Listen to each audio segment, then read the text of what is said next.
Welcome back to the Poultry Doc Podcast. I'm your host, Dr. Blayne Mozeshek. If you find these videos helpful, peck that like button and subscribe to the channel. Let's head out to the coop.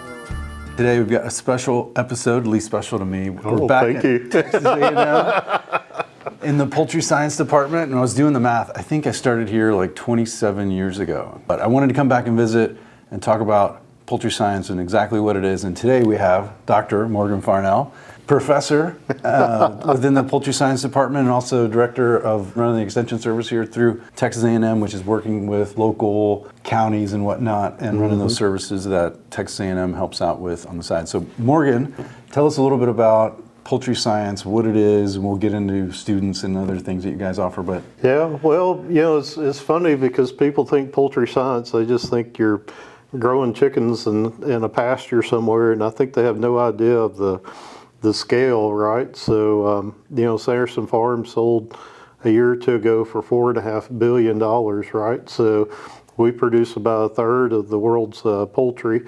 There's a lot involved. There's a lot of nutrition, a lot of genetics, a lot of marketing, of course, veterinary care. We need these vets occasionally. So, but yeah, anything you can think of, you know, water quality, all these things are important.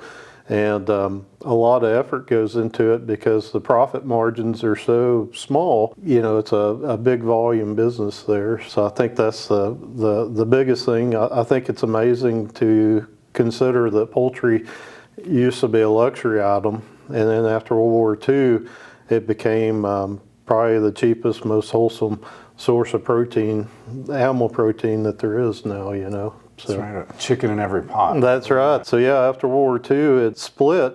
Even though it's the same genus and species, you know, egg-laying birds are very different from the meat-producing birds, and they bred these birds for these characteristics to do it efficiently, and they're really, really amazing creatures. And I think it's also important for people to learn, you know, exactly what the industry does and that it provides an affordable source of protein for the global population. Really, if you look at chicken consumption versus other species of meat proteins in terms of affordability and ease of growing and whatnot, it's really the most optimal, most efficient protein out there. Second to fish, which I like to fish too. But okay, so that's, you know, a good level or a good insight into the industry and you know, how we're feeding the world, right, from a safety standpoint and efficiently. But what about the department? How many students are here, and what, you know, maybe give us an overview of what's being taught from, you know, undergrad, like early on to when kids are graduating? Well, there are 6 poultry science, standalone poultry science departments in the U.S. Of course, in the 60s, I think there are about 40. And unfortunately, what's happened is they would get consolidated with animal science departments, and historically, the poultry would kind of peter out there. But yeah, we're the largest poultry science department by at least twofold. There's about 175 undergrads, probably about 30 to 50 grad students, depending on how you count that, I guess. So it's a big department. We teach everything from animal husbandry to poultry diseases to genetics, advanced food back, processing, just about anything you can think of that covers the industry. The industry's taken a really significant interest in our well-being, and they've invested in our feed mill, new silos and pellet mill, all this stuff.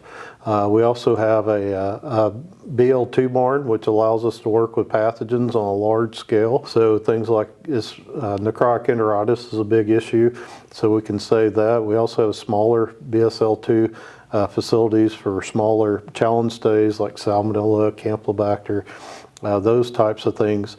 And we have larger barns that are similar to industry conditions, where we can do large nutrition type projects. Also, we're getting a new poultry science building, so the Board of Regents approved that. And then there's the Meat Science Technology Center as well. It'll be a multi-species processing plant. We're hoping to use that for workforce training as well as teaching and research as well. So really, really excited about things that are happening, as well as we have a lot of really young, vibrant faculty now. And it's kind of funny, I've kind of become the old guy, or will be pretty soon. Like, how'd this happen? I know the feeling. Well, I know, you know, obviously poultry science is not a very popular, let's put it that way, there's not very many poultry science professors in your case, and just departments. Obviously, there's 6 in the U.S., so it's relatively limited. So finding faculty, I imagine, is really difficult, and then finding not only just faculty but qualified faculty. Sure, right? sure. You know, our students, I forgot to mention, they get usually 3, 4, 5 job offers.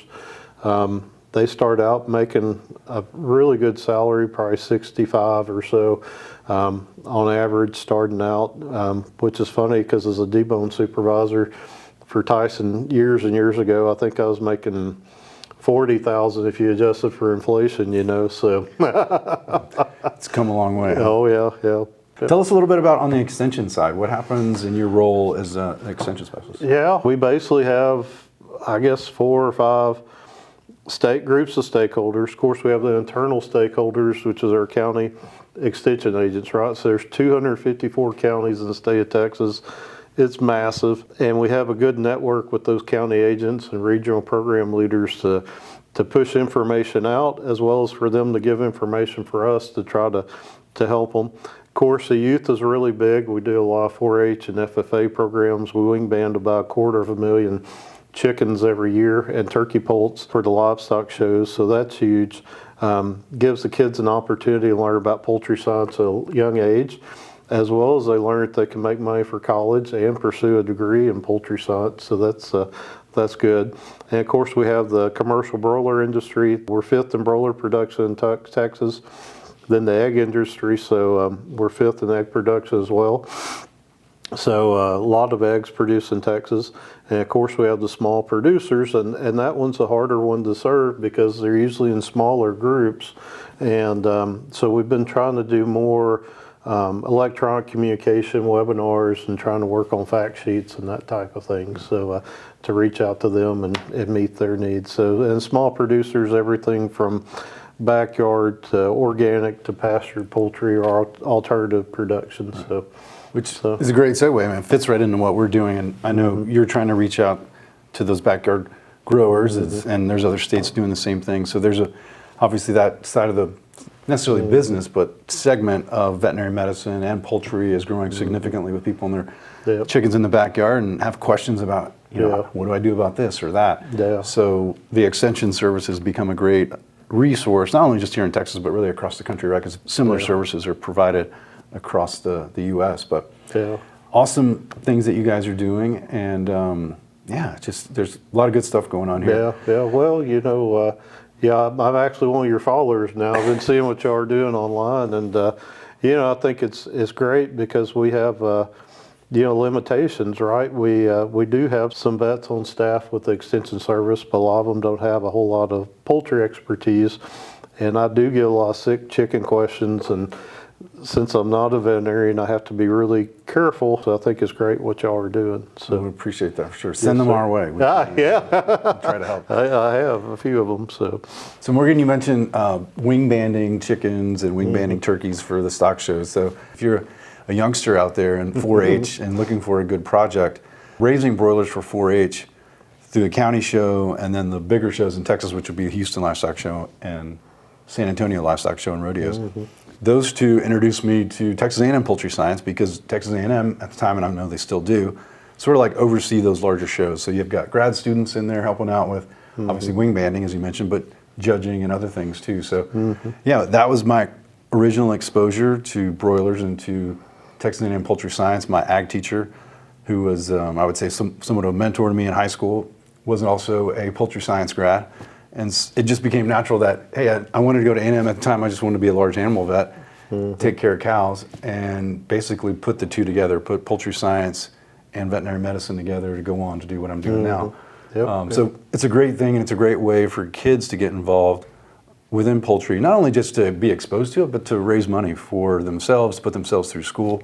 For me, I bought my first car through did well in Houston and San Antonio, where kids can make $25,000 at Houston Livestock Show and Rodeo with a grand champion prize pen of broiler. So it exposes you to all kinds of things. Obviously, the department's great, and then working with the grad students was really instrumental in helping me get to where I'm at today. So I appreciate that and appreciate the department for it. Sure. Well, thank you.